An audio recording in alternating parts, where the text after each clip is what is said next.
લોકસભાની ચૂંટણી નજીક આવી રહી છે। લોકશાહીના પવિત્ર પર્વમાં સહુ દેશવાસીઓને સહભાગી થવા અચૂક મતદાન કરવા અપીલ કરતા રાષ્ટ્રીય માનવાધિકાર સુધાર સંગઠન ગુજરાત પ્રદેશ પ્રમુખ સાંદ અજીજભાઈ સુલેમાન।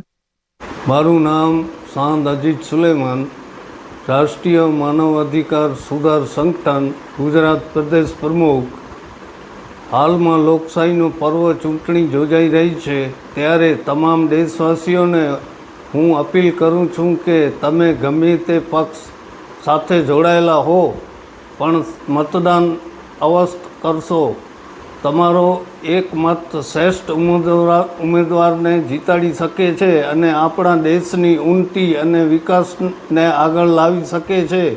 માટે તમે મતદાનના દિવસે એક દિવસની કુરબાની આપી યોગ્ય ઉમેદવારને મત આપી મતદાન જરૂર કરશો।